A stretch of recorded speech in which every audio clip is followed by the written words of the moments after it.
Hello folks, Bill Vales here. For today's show, we're going to talk about social engineering and some of the latest scams. Mm-hmm. My guest today is Mark Crory. Yes, thank you. And I want to point out that I am dressed up for the occasion because the last time I was on your show, I got a lot of grief for wearing a t-shirt. So. Yeah, and I want to thank you for stepping up. I thought it was appropriate to wear a tie, and even though the t-shirt said LCTV on it, apparently it wasn't up to your standards. So here I am on this show, all dressed up to the nines. Yeah, well, this is great. Thank you. know, I appreciate It'll that. make me sound smarter. No. Okay, we'll let them be the judge of that. All right. Mark, in the past, we've had several shows about social engineering and various scams, which I'm sure you remember. I do. As we have seen, computer scams evolve and they change over time. They get harder to detect, and as users, we need to remain vigilant in identifying these attacks and learning how to defend against them. Sure, exactly. And, you know, let's face it, email is probably one of the main ways that we communicate, and scammers know that. Absolutely, email, but don't forget the old telephone. That's true. You know, that's also a part of the attack vector, okay? So a lot of these scams originate through a technique called social engineering. And social engineering in the context of information security refers to the psychological manipulation of people, like ourselves, into performing actions or divulging confidential information. Well, that's a mouthful. It is. So why don't you put that into English? So, so what that means is somebody contacts you. Yes. And tries to fool you. Tries to fool you. Okay, see, why didn't you say that? Tries to fool you. And some of us are more gullible to being fooled than others. And gullible may actually not have as much to do with it as you think, because it may be you're under the stress of the day, the heat of the moment. And humans have this natural tendency that we want to avoid conflict. Yeah, we want to trust people. You want to be trusting.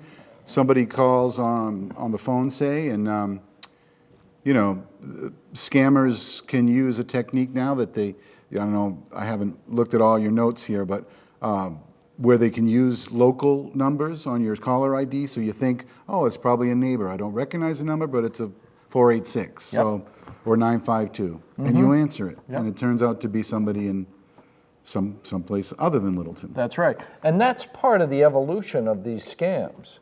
That when, you know, to use that example, if you would get numbers first like 800 or 888, you know, right away you'd say, oh, you know, I don't want to answer this. I'm not answering that But one. now you see a 486 number, 952. Yeah. You're thinking, oh, this is someone from the hood. That's right. And when I get a call like that, and I feel, immediately I feel fooled and tricked. Like this guy has already tricked me with their caller ID fakeness. So I'm like, that's right. So I don't want to talk to you because, you know, you're not even being honest with the initial contact. You know, first impressions are important. You can't, you don't get a second chance to make a first impression. Very good. And there it was, right there. So the confidence trick in this is to build the trust in the victim or the mark, which is what we are when an attacker or hacker contacts us.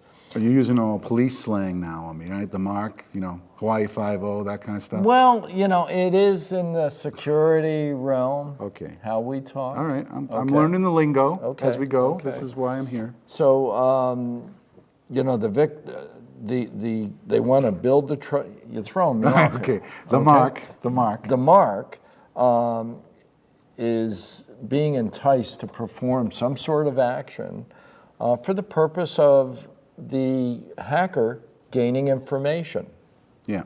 And information may be something as blatant as your credit card number, or it may be passwords to an account, or it may be just to partake in some surveillance to find out what your travel schedule is, when you're going to be away from home, you know, how many people live in your house, whether you have a dog or not, just to do some sort of surveillance to understand perhaps how they can attack you in the future. Wow, that's interesting. So a lot of times this contact is really just one of many steps in a complex scheme, because a scammer doesn't have to perform the whole attack in one day. Sure. They can set the framework, okay? And if they're doing this to tens of people, hundreds of people, or thousands of people, you know, you have some overlap in the number of people that you're cashing in on, so to speak. So. Right. So there's a lot of different ways that these scams can be delivered. Now, you mentioned one. Sure, we talked about, mentioned email. Yeah, email is one. And email can be your private email. It can be your email at work, or your email associated with a organization. Right.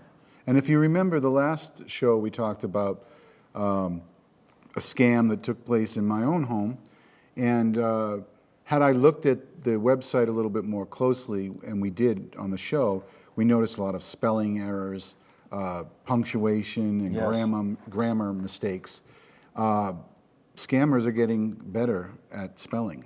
Well, they have proofreading departments and editing departments. I've actually brought some pictures of that company, because my goal since you got scammed is to bring that company down. Oh, wow. Well, thank you. So Appreciate that. I have a few slides. I want to be of- there of when that happens. Plus to remind you. Right. Thank you. You know, so the scams can be delivered through email and, of course, the telephone. One of the common vehicles of delivery. Sure. And a lot of times these scammers focus on perhaps the elderly. Not always, but elderly people may be more susceptible to believing something, especially when someone's forceful over the other end of the line, saying, "Listen, we're going to send, our lawyers are on this thing, and we're going to send someone down to kick you out, and you will be living, on the street." Yeah. And people get scared. That's right. And they'll give up information or tell things that they shouldn't. Right. And actually, that form of scam is referred to as scareware. Well, that makes sense, yeah. Okay, where the attacker is trying to make you nervous. The IRS scam, which was a well-known scam in years past, but continues on to this day. They claim that you're going to be audited, or that they found some problem on your tax returns, and you can mitigate the problem by sending a check for X amount of dollars. Right. Or you've heard the one about the, you get a call from somebody, they say, "I'm your nephew, I'm in Europe," and somehow they know that these people have a nephew that maybe they haven't talked to in years, but, "I can't reach my parents, who happen to be your brother and sister. Yes. And if I need this money right now, can you wire it to me?" That's right. And people, you'd think, how could anybody ever fall for these things? But the scammers are very convincing. They're very, they know information about you. It's almost like when you go to a psychic. A psychic will tell you some generic things to get information out of you. And then once they hit on something that, I noticed their eyebrow went up there, so I'm going to follow that up. And all of a sudden you think they're reading your mind, but it's all really a trick. Yeah, and actually, they don't even have to revert to psychic techniques, because there's so much information out there on social media that if a hacker is doing their homework and doing the reconnaissance, they can learn about you through various social media sites. That's why when you go to, if you have a Facebook account or something like that, it's important that if you're posting photos of your family, of your house, of whatever, you only you select the box that says only my friends can see this. Yes. Because otherwise people gather information. They gather information, and even if just your friends, and we use the friends in a very generic sense because friends on Facebook is different than a real friend. Right. Okay, so you really have to guard your information, you know, and think about what you're posting and the information that's communicating to the audience. So, so phone calls, navigating to a website, you know, all of us click on the wrong link now and then. Sure. We tend to click first, read the link later. Right. I'd like to have everyone reverse that and really take a look at the link that you're going to, maybe scan over it. That's so important. You talked about that on the last show. If you just take your mouse and you hover over where the link is, a little pop-up window will come up, or whatever you call those, pop-up bar, little pop-up. And it'll show you the address. And maybe we could do a little exercise later in the show about how to spot a real versus a fake address. But you know, anything .com, .org, .gov is probably might be okay. But if you see a .com, .uk, or something else, it's probably a scam. Yeah, well, let's not get on the UK people. No, but like joes.bar, you know, if you're hovering over your banking account, and all of a sudden the expansion of that goes to Joe's attacker website. That could be a clue right there that's not good. That could be a clue. Yeah. But, you know, a lot of us get a lot of emails, right? And you want to go through your emails to catch up, and you're just kind of in a hurry. And also, it may be from somebody you know. So you think, oh, Bill Vales sent me an email with, he wants me to watch this video. I wonder what this is. Even though he didn't explain what the video was, he just says, maybe the subject says, watch this. And I think Bill Vales sent me this, and I feel like it's a trusted source, so I click on it. And that may not be Bill Vales at all who sent me that. Somebody could be impersonating me, just to use another correct. Now, is there a way, if we hovered over your name, Bill Vales, should we also see an address? Yes, you should see the expansion of the email address. And in my case, it would be william.vales@gmail.com. But if it came out something else. Now, can somebody use your name and your email address? I mean, if you were hacked, they could send out stuff through your account, right? Yeah, I mean, a common problem is people having their address books hacked. And what happens is your address book gets hacked, and email is sent out looking like it comes from you. You know, and it's even in a sense, it did come from you, came from your address. Unless you really look at that address, and you may get a clue there, unless they have done some extra work in how that address is displayed underneath to hide who it's really coming from.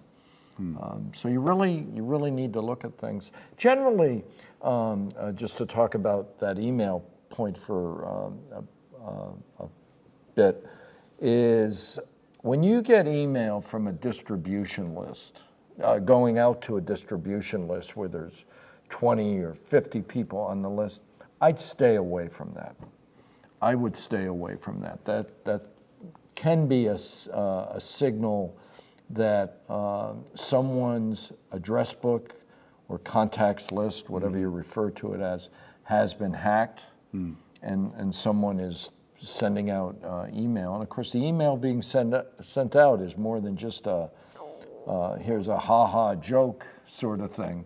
You know, it can be very malicious and really do some damage to the system. So I tend to stay away from distribution lists, and I expect that when people send mail to a number of people, that they use the blind CC function.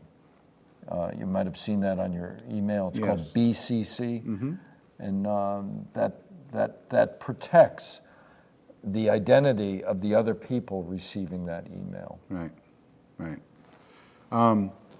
Well, sometimes I get a email I'm part of a distribution list, and I don't even know that it came from a distribution list. It looks like it's just addressed to me.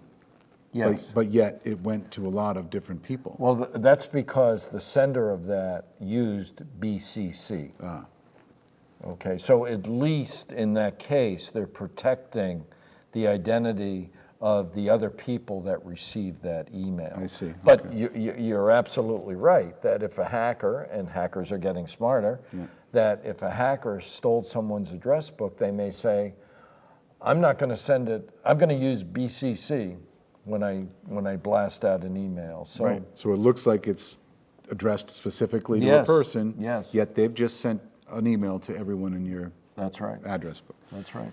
I don't know if you're going to talk about this, but how do people hack into a person's address book? How does a person take over your computer and be able to find their way in through, these doors and tunnels? Yeah. Well, in the case of a system such as Microsoft, where a lot of enterprises use Microsoft Outlook, where they have their own what's called an Exchange server. A lot of the Microsoft infrastructure makes use of software behind the scenes called Visual Basic, okay, and it's a scripting language that a lot of the Excel and Word and PowerPoint and Outlook all make use of this language, and once a hacker can get into your system. The general goal of a hacker is you get into someone's system and you gain elevated privileges. So when you gain elevated privileges, which means like an administrator, okay, in technical terms, we call that game over. Oh, yeah. Okay, someone gets in, they get elevated privileges, they're then free to walk around your whole system, and even worse, to walk around the network that system is on. So it could be devastating for a business, but I mean, if you're a private person, we're talking about the computers that are in your home. Right. You might have it Wi-Fi or wirelessly connected, but right. Well, that's interesting. And then of course the final ways these scams can be delivered is just personal interaction. You walk into a building and you run into someone that seems friendly enough. Yeah. And through conversation, before you know it, they're giving you their passwords. It's easier.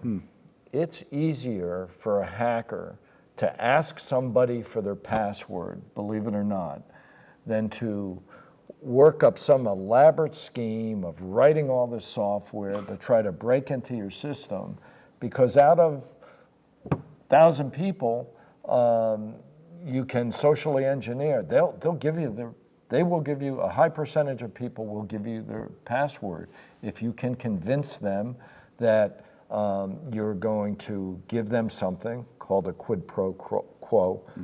Give them something. Perhaps you're going to give them computer service, something like that. Well, in the last show, our scam at our house happened because my wife, something popped up, a little pop-up ad came on the computer, and it said, "How your computer running slow or something?" Or, if you're seeing this, you might have, or whatever, I don't know. Yep. She was getting a bunch of pop-ups, and one of them said, "Click here for the Microsoft help," or something. Yep. And she clicked on it, didn't hover over the thing to see what the link and was. it was a little bit of scareware because it's like, oh, my system's You've been infected. I've been infected. The warning lights come up and everything. Yep. And so, when she called and she got people on the phone, it wasn't like she got, Joe's Garage, It was someone with a business, and they were very convincing, and we were duped. Yes. Yeah. So, that was a personal interaction, I would say, because when she called up, this person, she gave the password, they took over our computer, and game over. Game over. Game over. Game over. Yeah. And Of course, once you give up your credentials, your password, credit card numbers, Yeah, this you person really need to change all they those. hit the trifecta on us. They were, I'm sure that they were all high-fiving in the back room there. Yep. Wherever they, shady pit that they were crawled into. Sorry. I'm all right Come now. on, you look good. I know, I know. Don't go It's- crazy. I won't. A variety of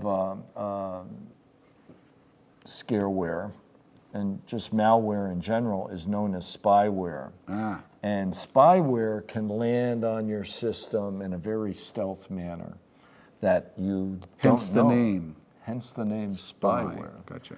And you really don't know it's there. And that's one of its strengths, that you don't know it's there.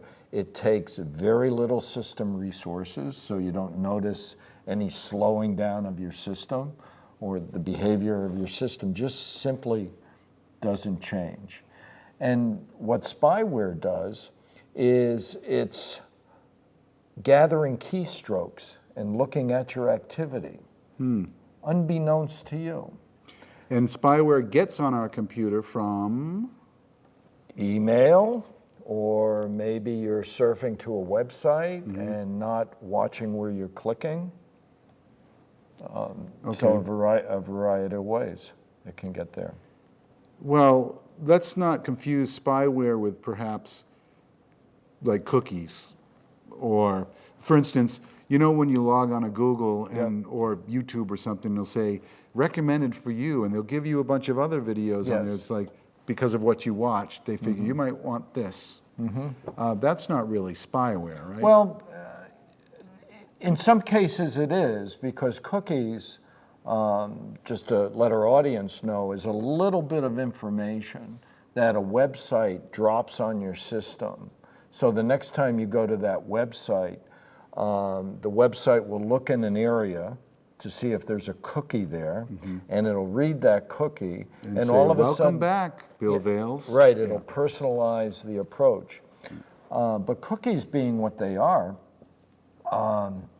it's a very simple way for a hacker to take advantage of your system. And they put information in cookies, and there's a whole range of attack. And sometimes attacks. you don't know you've got the cookies. So as soon as you That's click right. on a site, it could be probably automatically sends at least a cookie or two. A cookie or two, and you hope that those cookies are placed in a standard area. Of course, if they're hidden, Right. that can be another problem. They could hide them. Is it a good practice to delete your cookies after a certain? Through your browsers, there's options to be able to delete different types of information from your browser session. Cookies are one thing. Any saved passwords, which is never a good idea. You should never go to a website and say, Save my password. save your password. I can tell you do that. Because it's I easy. can tell. It's easy. Come on, I'm not alone, folks. I'm sure you all do it. Isn't it so much easier just to not have to type in that thing every time? Yep. Plus, some sites make you change every once in a while, so you can't remember which one I'm on. So it's just best to let the computer remember it. But you're saying it is not best to let It it's is a terrible not, idea. It is not it's a terrible idea. Yeah. And there are techniques that we can go onto in another show that give you strategies for how you can create very strong passwords that are easy to remember. Now, I don't know if this is true or not, but I've heard stories that hackers can, if they gain access into your computer, can actually turn on the cameras or look through your camera so that they can see you, can see your environments, do you think that's true? That's certainly true. The computer, just as a hacker can put a program on your system that's going to monitor your keyboard. It can monitor any device. It can look at your disk. harvest is the term, harvest information off your disk, or it could look at your camera. Now, most passwords, I guess, they come up with little stars when you type them in. Yes. You should always leave that option on. Don't show letters or whatever. There's an option sometimes you can. Yeah, you can show it in what's called clear text, so you can see what it is you typed. Right. Because have you ever typed something and you say, geez, what did I just type? Exactly, and all you see is a bunch of stars. So. Right. And a number of user interfaces now, in browsers in particular, have a little eyeball next to, it's actually an eyeball. If you've ever wondered what this odd looking shape is, it's an eyeball. Oh, okay. And as you're typing in your password, if you press the eyeball, it'll let you see. Oh, I see. And then you can unsee Then it. you can do that. But if somebody's watching your keystroke, well, if they're going the keystrokes, then they're going to know what your password That's is right. anyway. If you have spyware on your system that's capturing all your keystrokes, game over. Yeah, game over. Game over. And then what happens is with spyware is this information that's being harvested is periodically being sent to a third party. Yeah, being sold to a third party. Well, probably. it's first being sent to a third party, probably not by something as blatant as mail, but it's probably using more of a direct transfer because they've opened a port on your system. And the average user doesn't know they have ports on their system. Right. And they've opened a port and the information is going out through the port. And by port, you mean it's a different IP address than what you're used to seeing or what you might be familiar with? It's actually the same IP address, but you can qualify an IP address with a port number at the end. Oh. For instance, if you look when you go to a website, that will tend to be on port 80, I believe. And most people don't even give a thought to that. No. But that's on port 80. So if you were to shut down port 80 on your system, you would not be able to do any web access. You couldn't do any HTTP.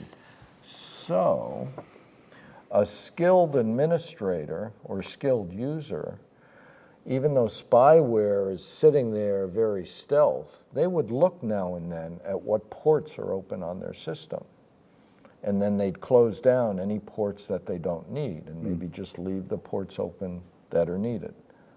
Okay, but those are, that takes a level of skill and awareness to be able to do that. I'm guessing that about 90% of the people out there don't have a clue about ports or whatever. All they know is that Right. I want to turn my computer on and I want to start clicking. And That's right. And I guess scammers are relying on that. They absolutely are. Yeah. They're relying on the fact that people just don't know and they just click. Yep. Click, click, click. It's similar to a car. We want to get into our car and get from point A to point That's B. right. But don't we need to don't know know about- how the catalytic I converter don't need works. to know that. I and- just know the gas and the oil, That's right. and windshield wiper fluid. Yeah. So, talking about spyware, that little component that's working to send that information, that's called a botnet, and you can think of bot as robot. Sure. So your system has become a robot in a large network. In the matrix. A large network in the matrix. Yeah. Boy, you're dating yourself. Yeah, I know. So we're going to break at this point. We have a lot of material to cover, and I think this represents a good first part of the program. So I hope you'll join us on our next program. But right now, practice, practice, practice, and we'll see you next time.